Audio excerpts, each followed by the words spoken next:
Hello and welcome to another episode of the djproject Criterion Collection, where I go through all the Criterion DVDs that I own, all 150 of them.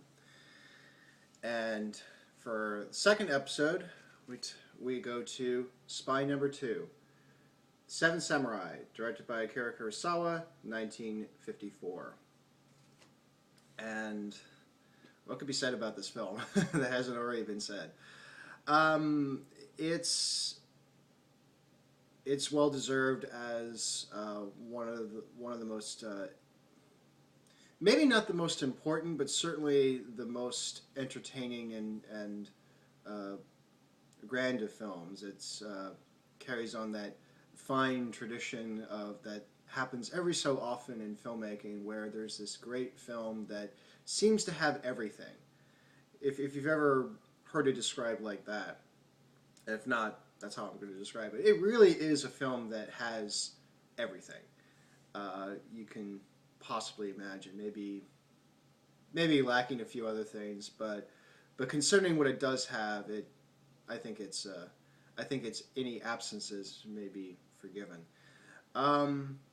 It's the story. It's a story about a village that gets periodically, yearly ransacked by bandits, and they're kind of at their last sort of breaking point. This is a fairly routine operation for them, and so they decide to, like, this may be the last time. We should just, like, give up completely. And then someone in the village emphatically asserts that no, we're going to actually fight back, and he doesn't know exactly how, but he wants to actually give resistance. And under the advice of the village elder, they suggest that they find samurai, and actually more specifically find rohin. Rohin are samurai without a master, because they would be in a better position to be able to do something about it, because they're not bound to anybody, and they have to work for something, whether it be for money or for food or something. So go out and find a couple of rohin, and so they wander around, and eventually, over the course of their journey, they accumulate 7. I think the original request was 4. It was, but they ended up with 7, which was exactly what the elder expected. In giving that number. If he asked for 4, he knew he was going to get 7. If he asked for 7, he said he would probably get 12. That would have been an epic film.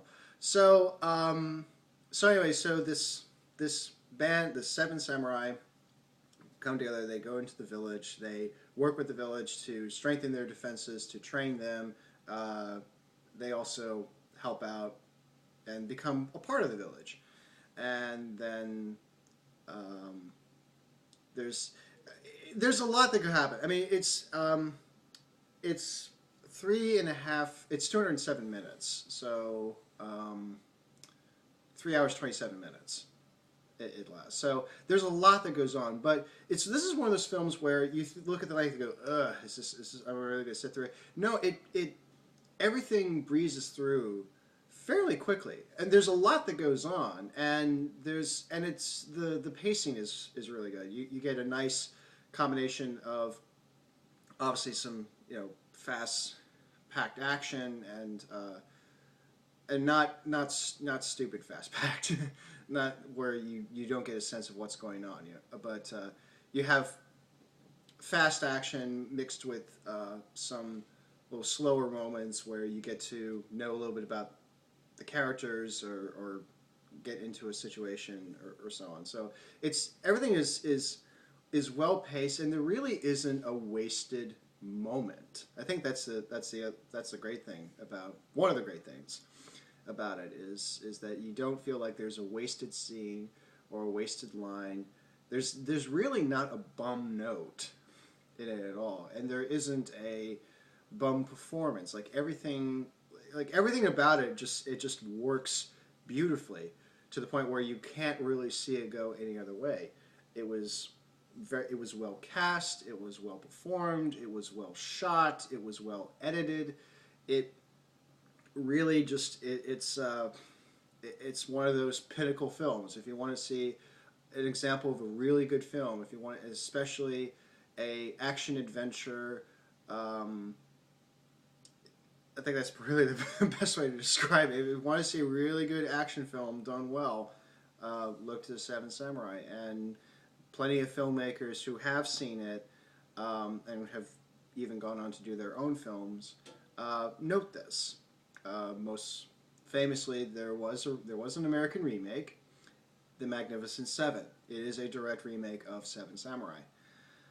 And in fact, Kurosawa gave his blessing on that by presenting, I forget for the life of me who directed it, forgive me, but presented a samurai sword as a token of thanks. So it really is a film that is very well made and very entertaining. It's and that's what it is. It's entertaining, but it's also, more importantly, more than just entertaining. What I personally get from Seven Samurai is that it's a fairly honest look at the human condition. And maybe this is going to be a reoccurring theme as I go through these, is that there tends to be that examination of the human condition, just like with Grand Illusion. And in this case, it's looking at it's kind of it kind of asks the question and sort of answers, and by sort of answers I mean it doesn't give a full concrete, like this is exactly how it should be, but it definitely presents a answer to the question, why do we fight? Why do we when we feel threatened by something, why do we stand up for ourselves? What is it we're fighting for?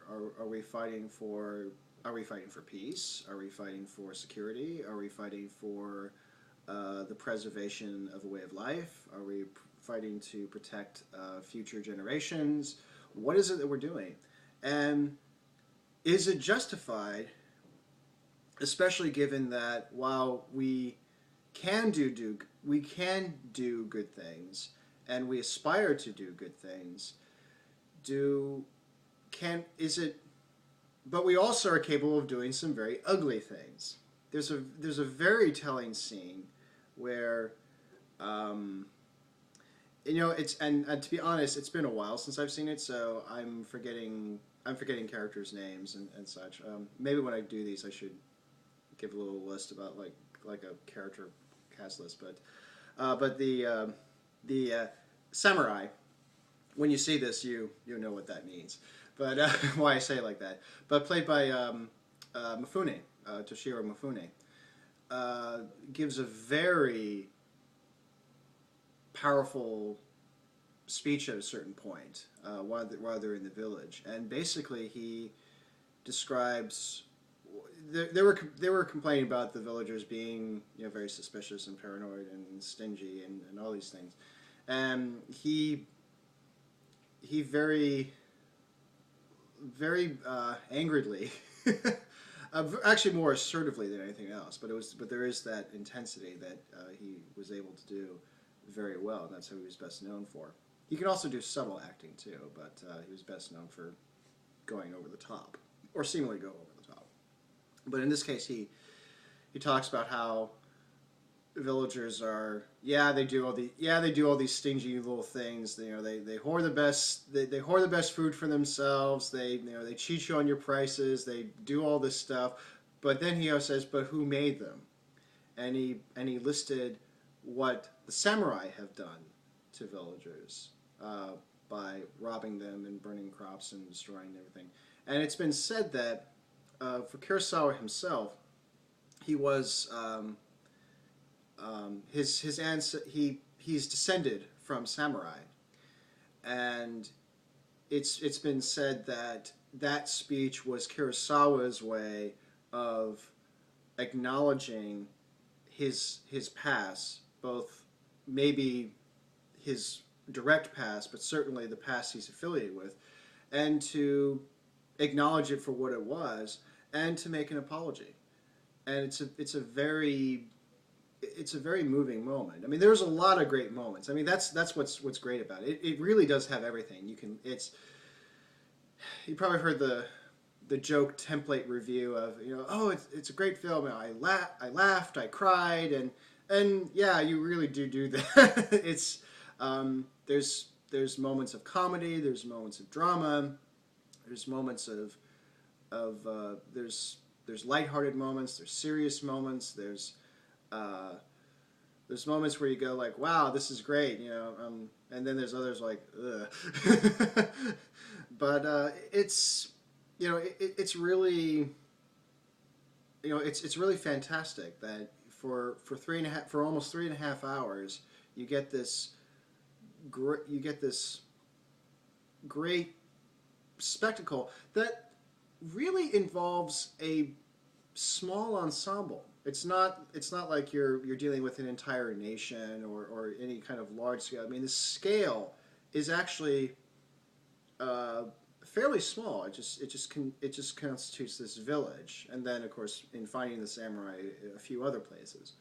But I think because of what is covered and who's in it and what is explored, it does give it a certain grandeur without making it obviously grand, where it's big geographies and big battles. And I mean, the battles themselves, I mean, they're all, they're grand, but when you really think about it, it's done on a very human scale. It's these 7 samurai leading a group of villagers fighting off, I think the number was supposed to be 47 or in the 50s, or a certain number of bandits. And I think what's also great about it is that it's an action film, but it's not. Usually action films are perceived as mindless, but you really feel the weight of the action. I mean, it's certainly spectacular to watch, but you also feel like every death has a weight. And I'll say this much for anyone who hasn't seen it: there are some deaths. But okay, this is a film, definitely gets my high recommendation. If you haven't seen it, please go check it out. It's so worth a viewing. It's really great.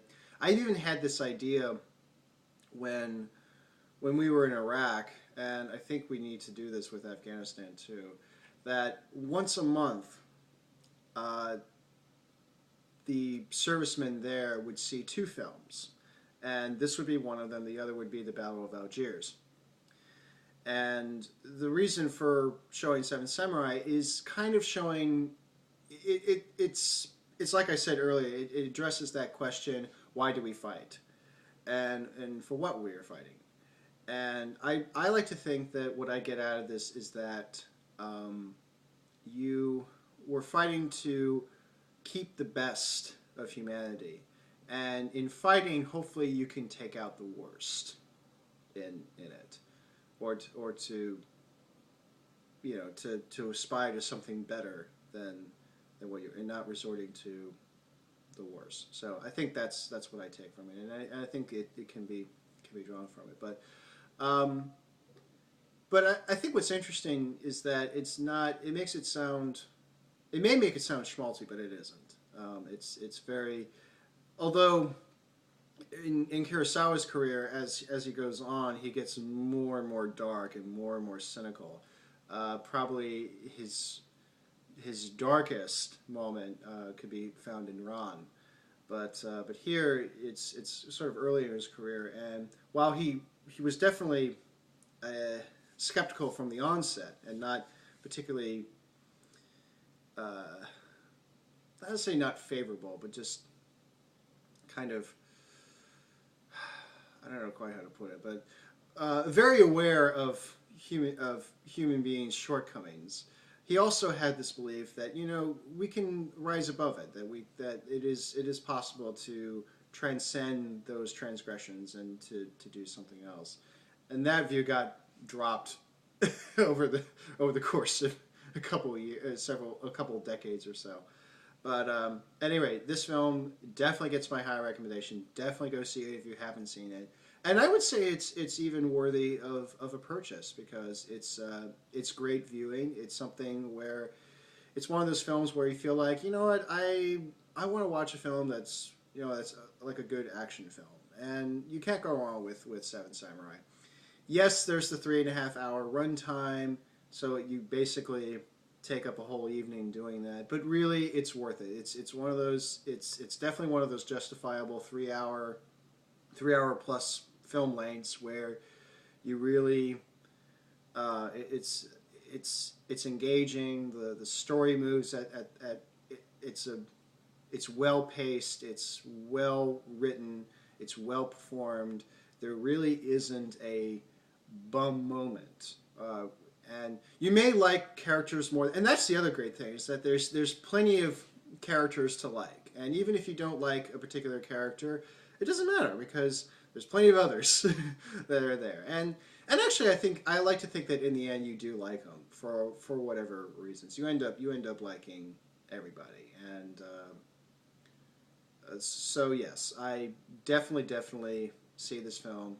Highly recommended. Go check it out if you haven't. It's great viewing. It's essential viewing. It's and especially if you like action films, but even if you just enjoy films in general, it's a great film to watch. So yeah, that's Seven Samurai. So but until next time, take care.